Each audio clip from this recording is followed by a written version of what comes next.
Hey everyone, it's Nicholas Wilton at Art to Life, and I want to talk to you today about discernment and how discernment in your life, things you choose that you want to do, things that bring you alive, getting really good at that is what makes your life really amazing. And art is the practice of learning the practice of discernment. It's learning to choose better and better and better what to keep and what to let go of.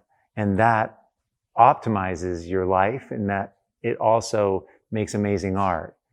And the practice of that is art. That's like what we're doing. And it gets more and more like us and gets more and more alignment with us, the better choices we make in all ways, and not just freeing up time by saying no to doing certain things so we have time to make art or whatever it is, but the choices we make within the actual work itself.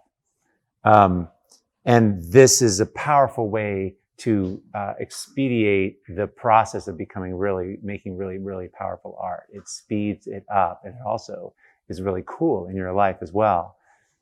I came across a really cool word, at least for me, and it's called concision. The word's concision.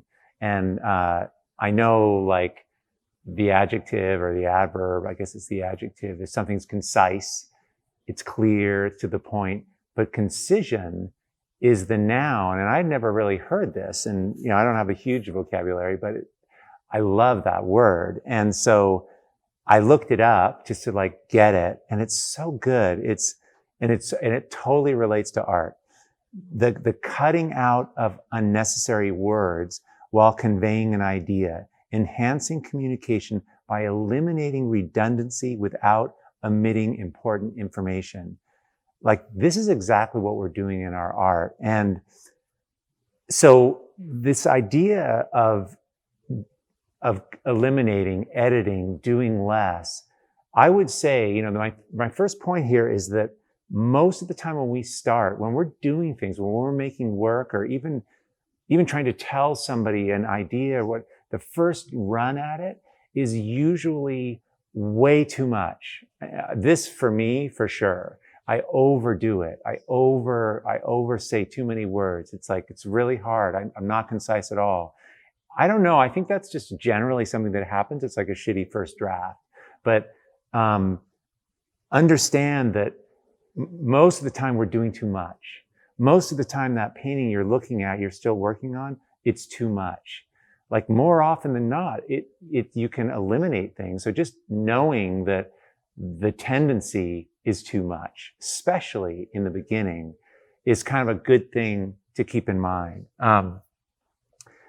The act of eliminating stuff really increases efficiency. And I always think about this.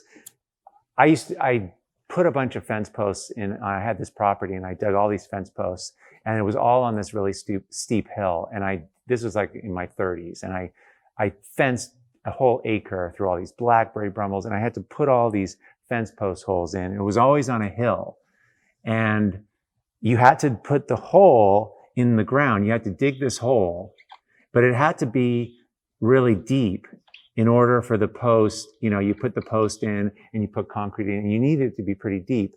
But so what was cool is the one benefit of being on a hill is, as you dug this soil out, you put it here. So each spoonful of dirt that you pulled out piled up on the side of the bank. So as I dug the hole deeper, I left the soil on the edge of the hole, which made the hole deeper again. So there was a two for one thing. It was super efficient. The hole became deep twice as fast.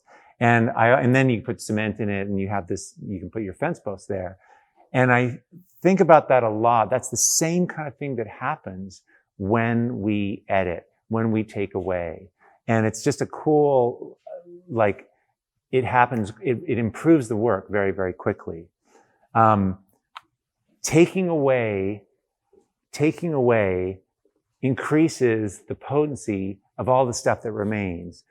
We can be fixated on what we're losing, but you want to also be thinking about what you're gaining, what's happening to those left behind, to the things that, if you have 3 bottle openers and you get rid of 2 of them, you never lose that one bottle opener because you know where it is. It's like demands a kind of accuracy and concision in your life to like, that's where I have this one, and it's like, this is my favorite one, and there's these other two. They're just, you don't need three, right?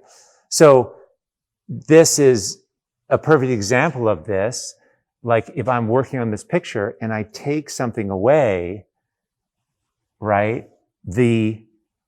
What remains, they become more potent. They become more different without this piece, and it's better and it's stronger. And that's the opening to be looking for in your work. It's a really cool, it's something you have to unsee. It's something you have to imagine not being there that you've already made. And it's tricky because you created it, you're attached to all this stuff you added, but it's low-hanging fruit to just eliminate, start taking away the things that are redundant, start taking away the things that are redundancy without omitting important information, right? Unnecessary words, unnecessary things that don't add to it. Really powerful and speeds up and makes your work so much stronger. Plus, you don't have to create anything. You just have to uncreate some things. Anyway, let me know what your thoughts on this. This is what's going on for me. I'm doing this so much in my work. I can't believe it. It's almost like the more I take out, the better and better the work becomes. It's just kind of it's just blowing me away. So anyway, let me know your thoughts in the comments below. Hope your Sunday today in the studio is really, really good. Okay, thanks.